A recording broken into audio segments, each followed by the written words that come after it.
the record button and say, yo, what up? How's it going, man? How's it going? How are you doing? I'm well. I'm super, super good. I've determined to have a better week than last week. Last week, bad. This week, good. You and me both. Yeah. So let's talk about it. Your boy, Snipe, the new set boy. 3. Set 3. Your favorite card, quick draw. My favorite. I think this card's cool in Snipe. I think this card sucks everywhere else. I think if you're playing this anybody else, you're trolling. Speaking of trolling, what's going on with this Snipe deck? Hit me with the elevator pitch. What you got going on? You go bang bang, and you hope you hit some attacks, and then you just meteor loop them. Love that. Well, I don't think I can help you then. I think you just got it like I was on lock. I think it was so good. Sweet. Yeah. Done. There it was. But no, hit me with a like what's the goal of the deck for everybody at home who maybe doesn't know how Snipe works. All right, so Snipe basically does the roulette on the top of the opponent's deck, where it goes, we're gonna guess that you have an attack on top and make you lose some life, and then it also says he don't miss. If you block my ranged attack, you're losing a life if you completely block it. Mm-hmm.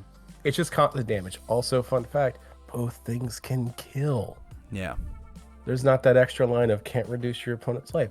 So it's, some call it annoying, some call it fun. What do you call it? Can I say unfun? You certainly can. You certainly right. can. Yeah, we do. We do love the branding.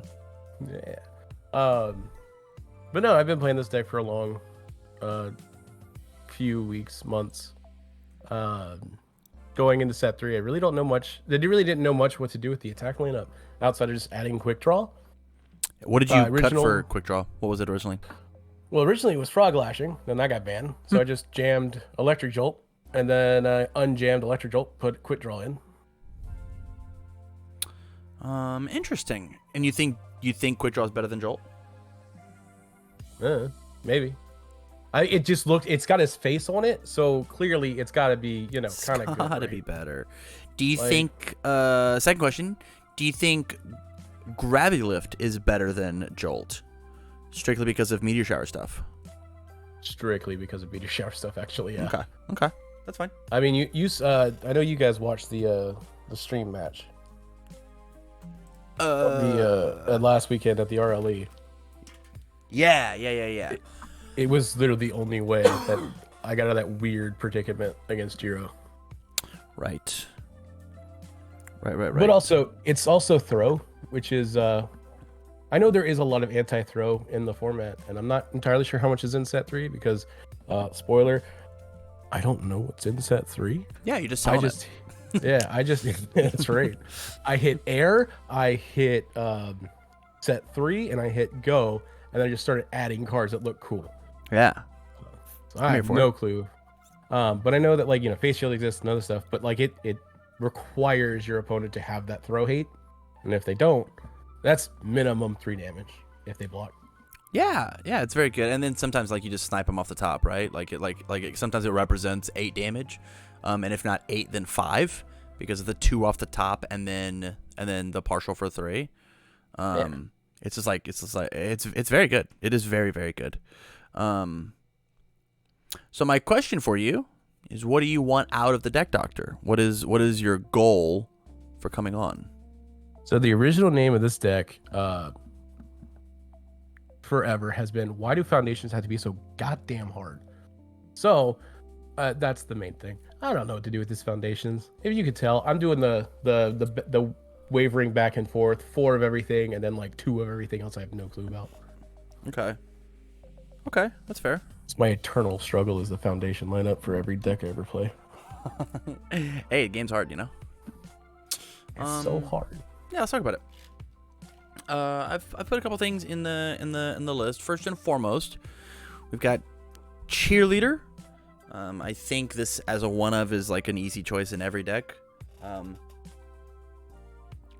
think it's super, super good. It was in there. I don't know what happened. I don't know why I took it out. That's okay. Basic training not being in your deck is crazy to me. It's a 0/5/2 mid block that just kind of kicks the shit out of them. It says that they have to block, right? And you don't really lose anything. and it's also insane deadlock pressure. Like some of the craziest deadlock that is in the entire set. Like it's so good. Feeling Cute, which is an offensive release. Release is exclusively defensive, and Feeling Cute has the same cost and is exclusively offensive. Being able to give your meteor showers, make them 5 high for 5s on every attack is very good. It's very good. Imagine that in conjunction with the earphone jack is a 6 high for 5. They just don't get the block. Yeah, it turns out for character, but instead of dealing 1 damage, you deal 5 damage, and that's sweet. That's cool. Shock Treatment and Encouraging Training Partner. These are just kind of Shock Treatment is a staple one of, kind of like what Cheerleader's got going on is like a disruptive piece. Followed by Encouraging Training Partner. Sucks to lose to Jiro, so don't do that. Yeah.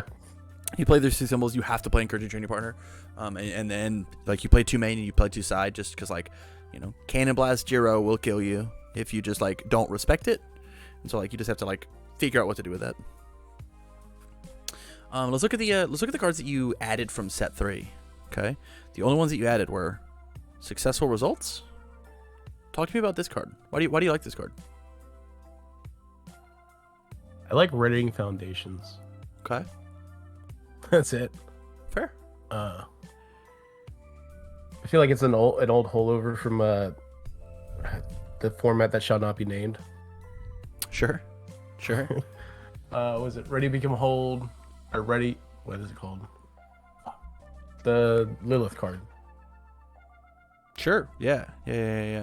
That card also committed one of their cards. I don't know if you remember that. Did it? Yeah. It was discard momentum. I ready this. Then they commit a card. It was like a 1/4. Oh no, the 05. The 05.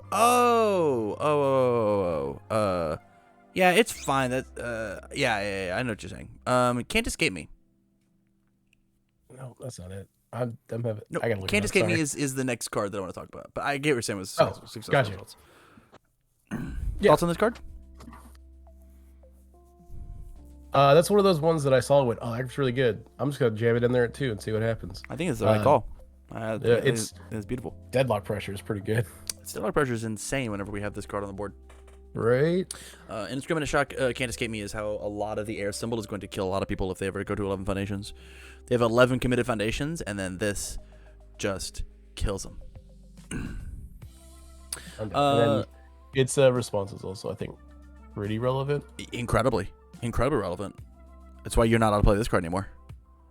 Yeah, that's why I got rid of it. Yeah, it's because like it Can't Escape Me, just like because it's still on the board to say this card isn't a card until it gets committed, right?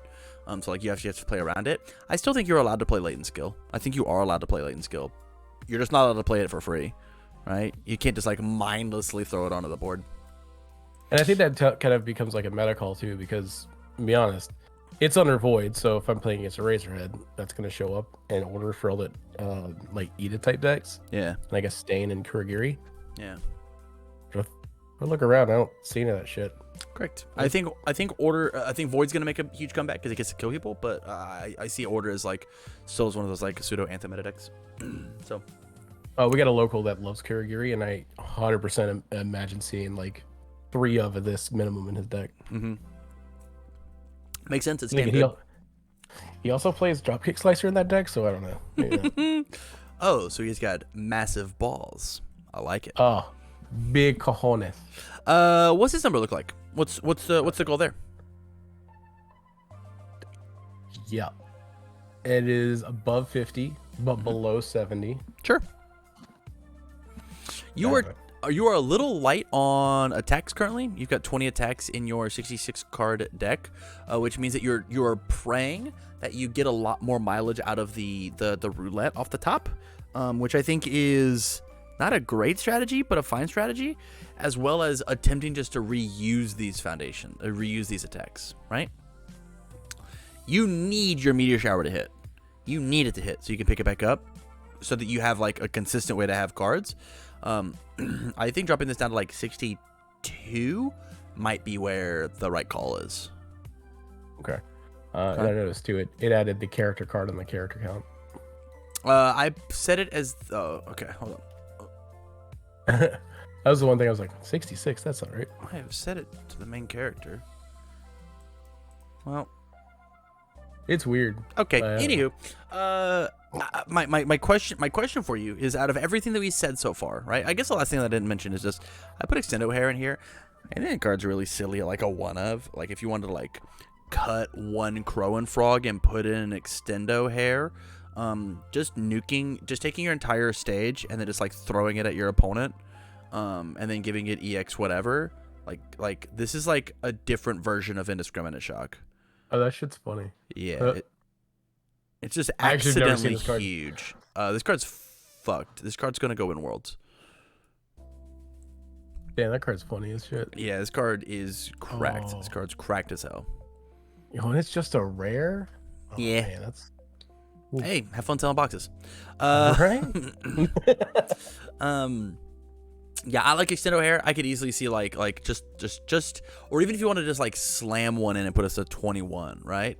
Like I don't think it's a necessary kill condition, and I think Crow and Frog is very good for your deck because of how much pressure your character puts on with Crow and Frog. But I think this is bit like your 5th copy of Indiscriminate is very cool. With that said though, it's a Spirit Bomb, so you certainly leave yourself a little loose. But with the amount of re-readying cards with things like Requesting Assistance, just Requesting Assistance, right? 4 Requesting Assistance, 4 Foundations, you give this +8 damage. Pretty good. Right? For just committing. Yeah, commit Foundation, re-ready, and then commit Foundation, and then commit Requesting. It's more, right?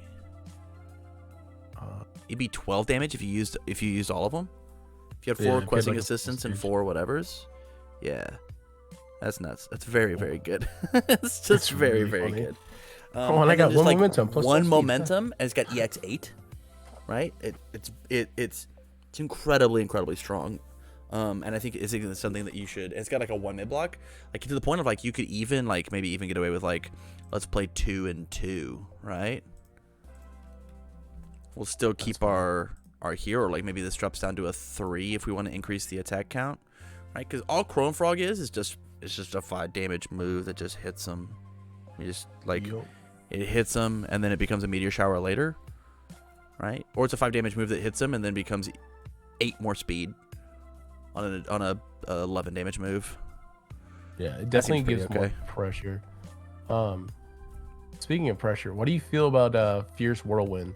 Because that's a card I've been like, I saw that card when it got revealed. I think this card is nuts. But I also don't know how this card actually does well in this deck. Are you ready for the spice? Hit me. Okay. One of my friends is going to be very sad that I'm going to talk about this because this is one of his this is some of his spice that he's trying to do for nationals. Oh, dude, just edit it out. He'll never know. Yeah. Well, it's live. So also that requires editing. Let's talk about possibly the best air deck you can play right now. Possibly. I have not tested it. It's very good. We play Extendo Hair Strike. Mm-hmm. We play it. The first thing that we do is we use the commit a card, the +2 to my next check. First day of class. Commit it, flip it, re-ready it, right? We first day of class. I've got my character, whatever air character, literally any air character. I take my entire board and I turn it sideways. Everything. Slam it all sideways. Ready up as much as I can. Make this the biggest move of all time. Send it at him. From there, I play Fierce Whirlwind.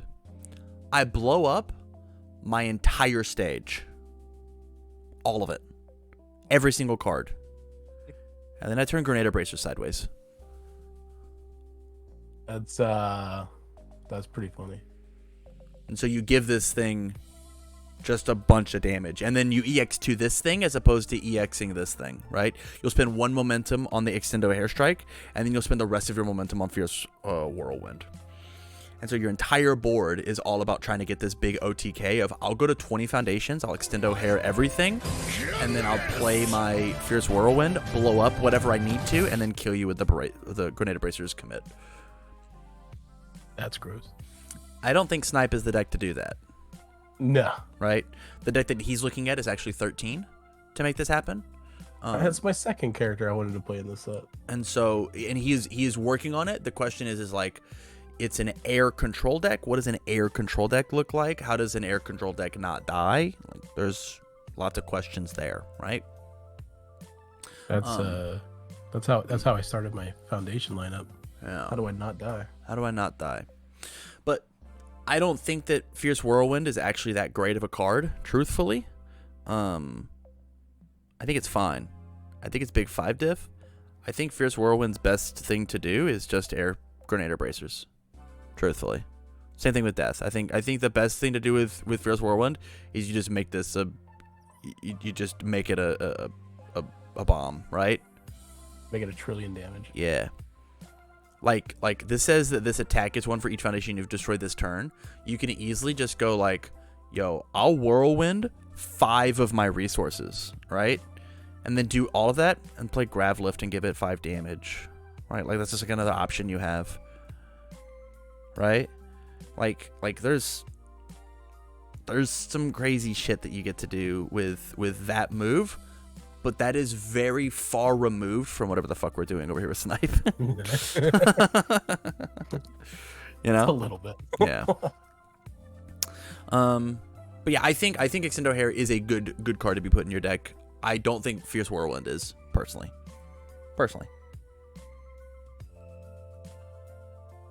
Thoughts? Excuse me. Yeah, that makes a total sense. Okay. Especially since I didn't even know what the hell Extendo Hair did. Yeah. Of the foundations that I pulled into our sideboard, which of those seemed the best, most exciting things that you want to maybe try to include? If you don't like any of it, then we can just work on just like cutting this number down just a little bit and seeing what's up. Definitely for sure, Cheerleader. Okay. Because, Salvation's a good card. Yeah. High Season Fish is a good card. Yeah. And this has a 5 control check, so it's got to be better. It's got to be way better. It's so much better. It's a 2/5, not a 3/4. You kidding me? Right? And it's got kind of a block. +3 mid's nothing to sneeze at. Hey, I agree. It's better than 3/4 non-block for sure. Yeah, wasn't the other one like 4+? No, it just didn't have one. It just didn't have one. Yeah, 3/4 non-block. Could you imagine? Salvations has a block. It's got a high block, I think. It might have a mid block. I don't know. I didn't actually like that card. Oh, it was a +2 high block. Okay, I'm gonna shut up now. Basic trading for sure. Like I could definitely try that out. Didn't even see that card when I was looking through stuff. Not so entirely sure. Sold on feeling cute. Sure, that's fine. Mainly because just believe it or not, I'm usually not that aggro with my foundation stuff. Sure. Yeah. Like I've definitely treatment? I cut that. Encouraging? Yes. That needs to be in there for sure. Okay. It was actually, I think that was in my sideboard this weekend. And then Grenader Bracers? I'm just kidding. Are we running the other thing? No. We cloud carring? Are we doing 2 different decks? All right. 70 cards. What is the what's our blocks look like? We just get to cut mid blocks, yeah? Just get to cut a bunch of mid blocks. So let's look at them. What do our mids look like? Real quick, I do want to know what you think about the seizing the advantage card. Seizing the advantage. It's at the very bottom. This card's great. Are you playing seizing or you're playing ready, set, go? You don't get to play both. That was my question. Which one do you think I should play? Because honestly, I have no fucking clue. I think one's a +1 high block. I think that you start playing the game with ready, get, set, go. Because you have a 50-50 chance of going second, and this card is nuts going second, right? And then when you go first, play seizing. Because this card just like instantly, so you could easily just like play 3 of these in your sideboard, 4 of these in your sideboard even, and be like, all right, I'm going first. Seizing is just a way better card, so I'll just straight swap them. Fair. Yeah, and then when you go second again, you just leave in your ready, get, set, goes. Like that. Yeah. Okay. Sorry for derailing again. You're good. No. You're not derailing. We're having a conversation. So let's talk about these foundations. First and foremost, requesting we have to have, destined we have to have, encouraging trainer partner we're trying to find room for. Teaki Fanatic, how do you feel about it? I am honestly 50-50 on this card. Okay. It has either been the greatest thing in my deck or the worst thing in my deck. So here's what we get to do. We get to play it at a 1-of, because that's what those cards are for. Cheerleader should be a 1-of. Can't Escape Me should also be a 1-of. I think there's not quite enough draw power inside of the game in order to like demand we play a ton of these. Specifically, if we're not necessarily afraid of it. And as a 7-hander, we're not really afraid of our opponent drawing cards. We're not. The only thing that we're like really afraid of this should especially because like Teaki also gets to cover that role a little bit, right? Because Teaki also does that thing, but like on a slightly different pie graph. And then my last thing is basic training. I don't know if we get to play this card. I don't know if we get to play this card just because of room. We already have too many mids, right? If we're trying to cut this thing down, if we didn't have things like requesting or destined, right? I'd be down for basic training. Right? And encouraging has to go up to a 2-of. Because nobody wants to die to Jiro. If we didn't have things like requesting and destined, I'd be in, right? But like we just have too many. Or what we can do, right, is we can take out all these flex slots. Teaki's gone, Cheerleader's gone, Can't Escape Me. Gone. I get to play 3 basic trainings now. Right? But here is your I get to play the game. I get to play the game. I get to play the game. You don't get to play the game. You don't get to play the game. You don't get to play the game. Right? Well, there's the question, right? Do you want more aggro cards? Do you want more disruption cards? Definitely disruption. Well, there it is. Then we just don't get to play this one. And that's okay. If you feel like these ones aren't getting there, or you feel like you're not killing people well enough, or you're not building well enough, go put in your 0-5 kill them card. Easy peasy, right? Like that's like you just get to know that works. What's this number again? We wanted it closer, like 65. I think so. I think you deleted cards too. I don't know what it's currently at.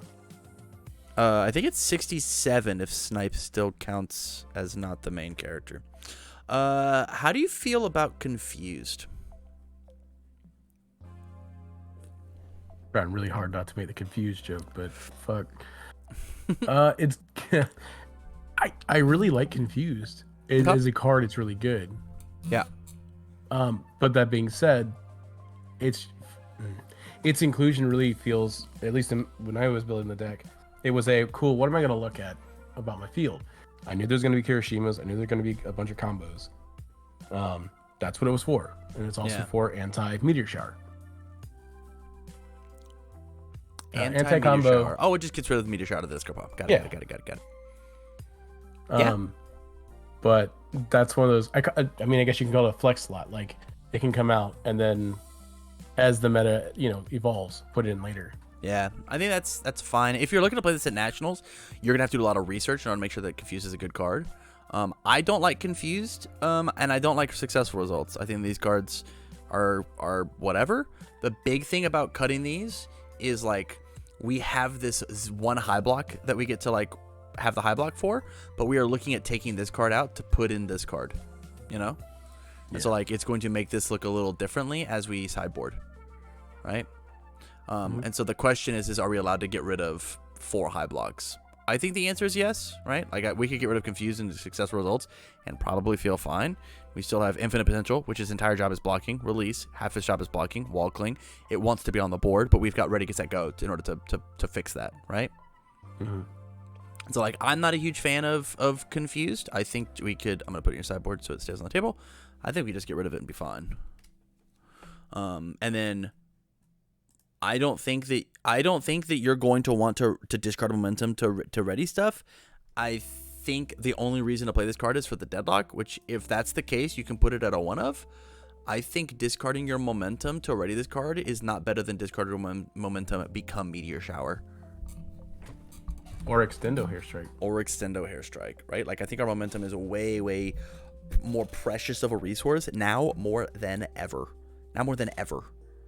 Here. I'm just looking at high blocks. How many high blocks are in there now? As we go to block zones, we've got 21. A lot. We've got a lot of high blocks, and it's exclusively off the back of, like, we've got 4 Ready, Get, Set, Goes, And so and that's that's the best part of that card. Truthfully, it is a one high block that I love blocking with. I don't feel like I have to build it. I'm down to hold it, right? Especially with infinite potential. That saved my ass so many times this last week. Correct.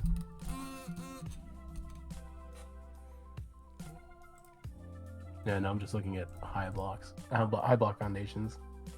Yeah. There's only 15 high blocks foundations at all. For air at least of all time. I mean, you missed things like latent skill, confused, feeling cute. Like a lot of these high blocks are already over here, right? Yeah. Like they're just already been cut. Which if we want to go back to looking at mid blocks and try and make room there, right? Like to get rid of these 3 flex slots. Flex slots. We get to add in more high blocks. Yeah. That's a thing for sure. Also, I mean, who knows what the meta is going to look like with set 3? There's a lot of low attacks in this set that look really scary. Yeah, for sure. I think Indiscriminate Shock is even going back in time, he's gonna be one of the greats, right? It for sure. If you just don't have a plan for low attacks, they'll just eat you alive. So what's your thought here?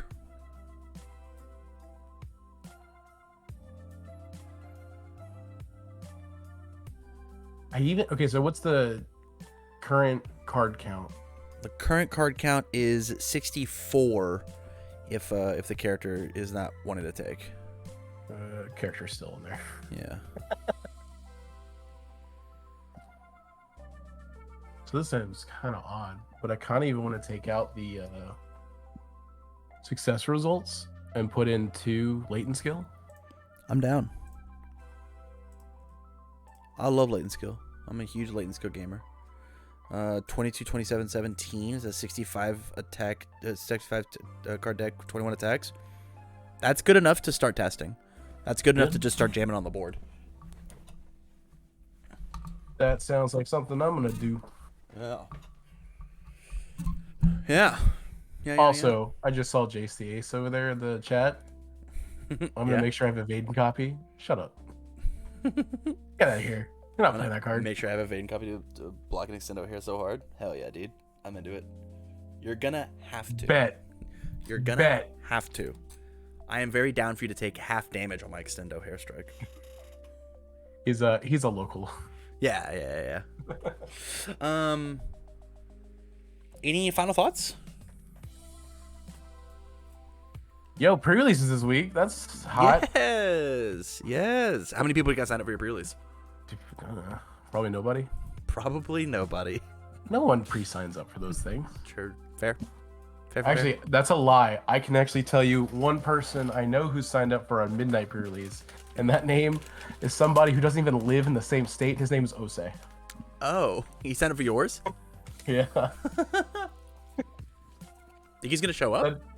Oh yeah, no, he does every time. He's even talking about it. He's like, yeah, man, I gotta get off. Like, they're making me stay on super late, so I'm gonna get off work, go home, take a 30-minute nap, wake up, travel to your shop, play games, go home, nap, wake up. I'm like, good God, that's tight. That's dedication. All right, man. Well, thank you for the support over on Patreon, man. Let me stay on the line long enough to let me shoot you the list over, and you have a good rest of your day, okay? Yeah, man. Thanks, dude. Appreciate it. Bye.